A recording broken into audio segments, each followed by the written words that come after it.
Hello, welcome to my channel. आज हम पढ़ने वाले हैं मॉडर्न इंडियन पॉलिटिकल थॉट की यूनिट 3 स्टेट एंड डेमोक्रेसी का पार्ट 1, जिसमें हम जवाहरलाल नेहरू के बारे में पढ़ेंगे कि क्या उनके थॉट्स थे ऑन स्टेट्स एंड डेमोक्रेसी। और ये वीडियो सेमेस्टर 5 के student BA honours political science और बीए प्रोग्राम वालों के लिए है, और आप वीडियो को 1.5x की प्लेबैक स्पीड पे करके देख सकते हैं for better experience. So let's start our topic.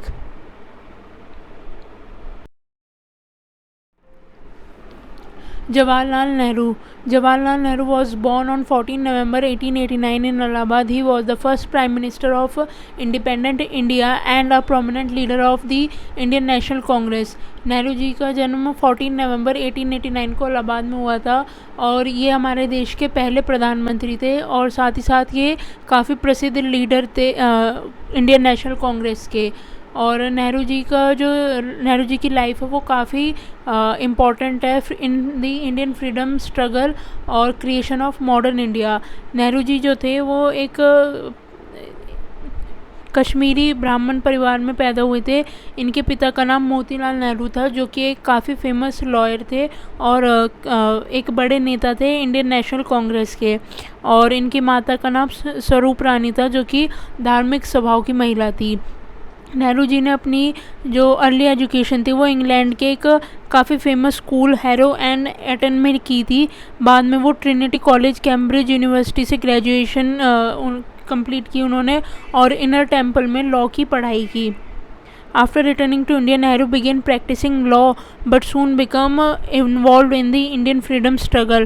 Bharat लौटने के बाद उन्होंने वकालत शुरू की, लेकिन जल्दी वो आज़ादी की लड़ाई में शामिल हो गए। 1919 के जलियांवाला बाग हत्याकांड ने उन पर काफ़ी गहरा असर छोड़ा, और इसी वजह से उन्होंने महात्मा गांधी के नेतृत्व में चलाए गए असहयोग आंदोलन में भी भाग लिया था। Nehru went to jail several times and participated in various movements of the Indian freedom struggle, including the Salt Satyagraha and the Quit India movement. He was an advocate of socialism and secularism and worked toward making India an egalitarian and secular nation. Under his leadership, India established democratic institutions and developed a mixed economy. Nehru ji ने भारत की आज़ादी की लड़ाई में salt सत्याग्रह और quit India movement जैसे आंदोलनों में हिस्सा लिया, और कई बार जेल भी गए। उन्होंने सोशलिज़म और सेकुलरिज़म के लिए समर्थन किया ताकि भारत एक बराबरी और धर्मनिरपेक्ष राष्ट्र बन सके। इनके नेतृत्व में देश में कई लोकतांत्रिक संस्थाएं बनाई गई और देश में मिक्स्ड इकोनॉमी को डेवलप किया गया। Nehru encourage industrialisation and science technology through the 5 year plans. Nehru ji ने इंडस्ट्रियलाइजेशन और साइंस एंड टेक्नोलॉजी को काफ़ी प्रमोट किया through his 5 year plan. He played a key role in the establishment of institutions such as the Indian Institution of Technology, Indian Institution of Management and All India Institution of Medical Science। ITI, IMS और AIIMS जैसे बड़ी संस्थान जो है नेहरू जी द्वारा 5 year plan में establish की गई थी। और विदेश नीति में उन्होंने नॉन अलाइनमेंट का समर्थन किया और नॉन अलाइनमेंट मूवमेंट बनाने में योगदान दिया, जिससे भारत ने कोल्ड वॉर के समय में एक बैलेंस्ड और एक स्वतंत्र स्थिति बनाए रखी।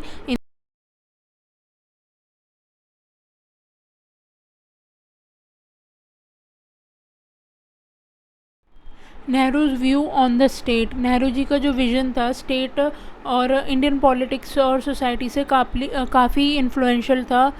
उनके जो आइडियाज़ थे वो उसमें इंक्लूड थे modernity, secularism, socialism and democracy, जिनका उन्होंने पोस्ट इंडिपेंडेंस के बाद अप्लाई किया for the development of nation. First is secularism and the state. Nehru believed that the state should remain separate from religion and should be impartial toward all religion. He believed that only secularism could maintain the diversity and unity of the India. Nehru का मानना था कि state को religion से अलग ही रहना चाहिए, हर religion के प्रति इम्पार्शल रहना चाहिए स्टेट को, और इंडिया की डाइवर्सिटी को सस्टेन इसी के थ्रू किया जा सकता है अगर जब स्टेट रिलीजन से अलग रहेगी। कॉन्स्टिट्यूटेंट असेंबली में उन्होंने क्लियर किया कि इंडिया एक सेकुलर नेशन होगा जहां सभी सिटीजन्स को इक्वल राइट मिलेगा, चाहे वो हिंदू हो, सिख हो, मुस्लिम हो या क्रिश्चियन हो। इसलिए उन्होंने इंश्योर किया कि स्टेट पॉलिसीज़ रिलीजियस बेसिस से फ्री हो और रिलीजियस कन्फ्लिक्ट को कंट्रोल करने के लिए सिटीज़न की रिलीजियस फ्रीडम प्रोटेक्ट के लिए कुछ राइट्स भी प्रोवाइड किए जाएँ। मतलब सेकुलरिज्म नेहरू के लिए एक फाउंडेशन था जिससे इंडिया यूनाइटेड और प्रोग्रेसिव बन पाए। Economic policy and the state. The basis of the Nehru's economic policy was a mixed economy in which both the public and private sector had a role. He believed that the state should play an active role in key economic sectors so as to reduce social and economic inequalities and promote national development. Nehru एक mixed economy के supporter थे। मतलब वो public और private sector दोनों का जो role था वो काफ़ी इम्पोर्टेंट समझते थे। उनके अकॉर्डिंगली स्टेट एक्टिवली इंटरवाइन करे इकोनॉमी में ताकि इनइक्वालिटीज़ रिड्यूस हो सके और डेवलपमेंट को प्रमोट किया जा सके। इसके लिए नेहरू जी ने 5 ईयर प्लान को इंट्रोड्यूस किया जिसका एम था एग्रीकल्चर और इंडस्ट्रियल सर्विसेज पर फोकस करना, जिससे कि पॉवर्टी, इलिटरेसी और अनएम्प्लॉयमेंट को ख़त्म किया जा सके एक प्लान डेवलपमेंट के ज़रिए। पॉलिसीज़ के ज़रिए उन्होंने इंडस्ट्रियल रेवोल्यूशन की फाउंडेशन को रखा और इंडिया को सेल्फ रिलायंस की तरफ प्रमोट किया।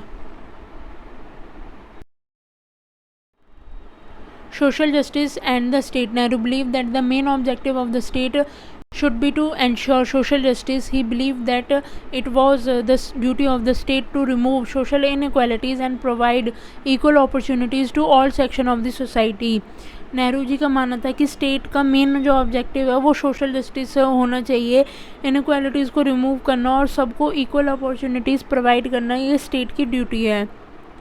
कॉन्स्टिट्यूशन में रिजर्वेशन सिस्टम का सपोर्ट जो है वो नेहरू जी ने किया था, जिससे दलित और बैकवर्ड क्लासेस के जो लोग हैं उनको एजुकेशन और जॉब्स और पॉलिटिकल रिप्रेजेंटेशन में फ़ायदा मिल सके, जिससे कि वो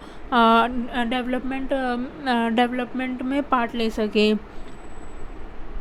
उन्होंने कहा था कि ट्रू सोशल जस्टिस तभी पॉसिबल होगा जब मार्जिनलाइज्ड ग्रुप को भी डेवलपमेंट प्रोसेस में इक्वल पार्टिसिपेशन मिलेगा। Democracy and the state. Nehru's view was that democracy is not just a political system but it also the base of the economic and social progress. He believed that the political freedom alone is not enough but equality of the opportunity is the most economic field in the economic field is necessary. Nehru considered individual freedom to be utmost importance. His concept include freedom of speech and expression as well as the freedom of union formation and creative activity in many other fields. Nehru के लिए democracy सिर्फ political system ही नहीं था बल्कि social और economic progress की base था। सिर्फ वोट का राइट डेमोक्रेसी नहीं बल्कि इकोनॉमिक इक्वालिटी और अपॉर्चुनिटीज़ भी इक्वली इम्पॉर्टेंट है। उन्होंने फ्रीडम पर स्पेशल एम्फसाइज़ किया, जैसे कि freedom of speech and expression, freedom of form association and freedom for creative and constructive activities. He believed that the progress of the society is largely based on the freedom of the people. A democracy is in which there is a hunger and poverty, not really a democracy. Nehru ji का मानना था कि जो society है वो largely based है freedom of people पर, और जहाँ पर नेहरू जी के अकॉर्डिंग अगर सोसाइटी में पॉवर्टी और हंगर एग्जिस्ट करती है तो वो रियल डेमोक्रेसी नहीं है। डेमोक्रेसी जो है वो एक डायनामिक प्रोसेस है जो कंटिन्यूसली पीपल के वेलफेयर की तरफ मूव ऑन करती है।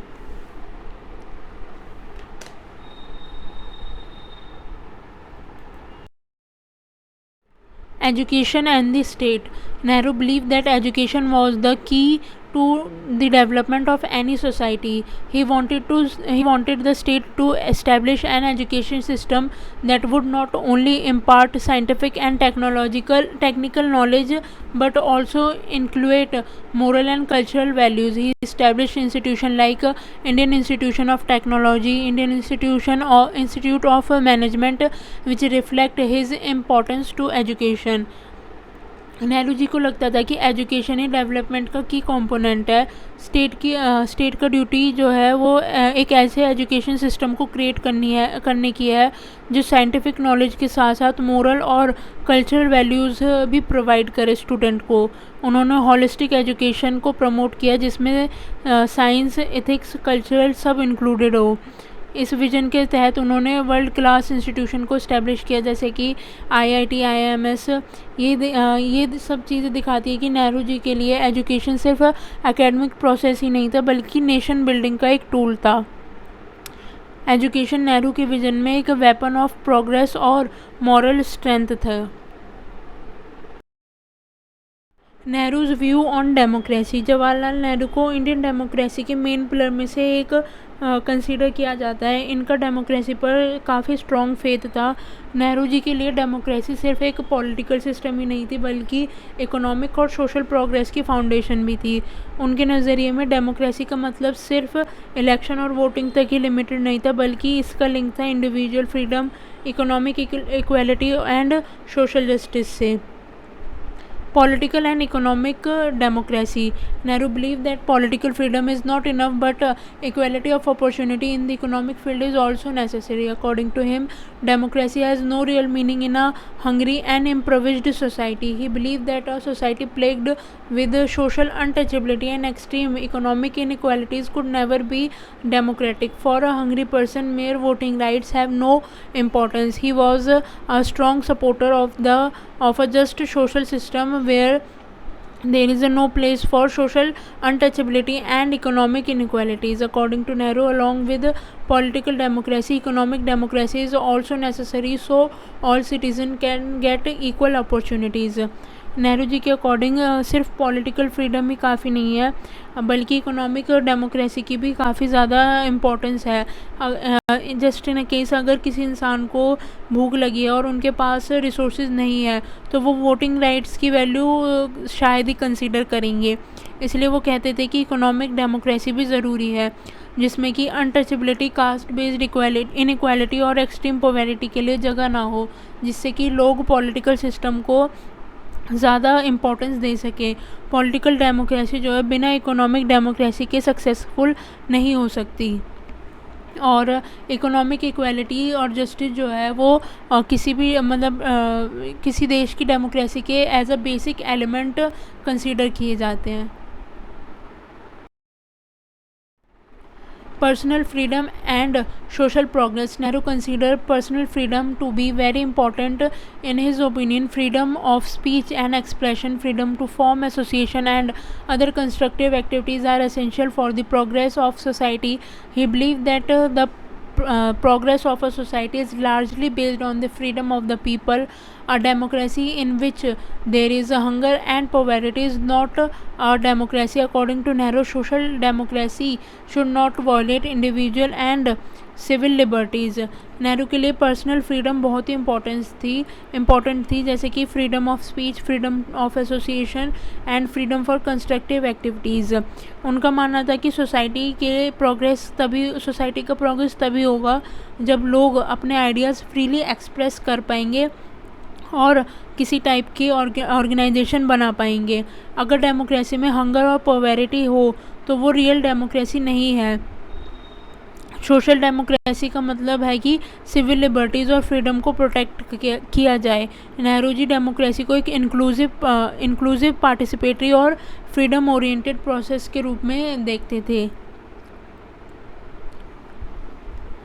His ideas are still relevant as the pillar of the Indian democracy and inspire us toward a better society.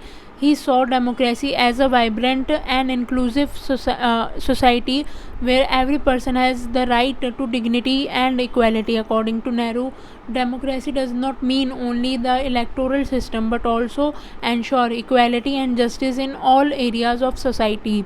Nehru's approach was broad and holistic. He saw democracy not only as a political system but as a social and economic system that provide equal opportunities and respect to all citizens. He believed that The successful functioning of a democracy is possible only when all sections of society get equal opportunities and justice. Nehru के जो ideas हैं वो आज भी pillar of the Indian democracy के रूप में काम करते हैं। उन्होंने डेमोक्रेसी को सिर्फ एक इलेक्टोरल प्रोसेस नहीं बल्कि एक सोशल और इकोनॉमिक सिस्टम माना था। उस सिस्टम में हर सिटीज़न को डिग्निटी, इक्वालिटी और जस्टिस मिलना चाहिए। उनका विज़न हॉलिस्टिक विज़न था जिसमें सेकुलरिज्म, सोशलिज्म, डेमोक्रेसी और एजुकेशन का बैलेंस होना चाहिए, ये उस पर बेस्ड था। मतलब नेहरू की जो आइडियाज़ थे वो एक मॉडर्न, इंक्लूसिव और प्रोग्रेसिव इंडिया के लिए आज भी रेलेवेंट है।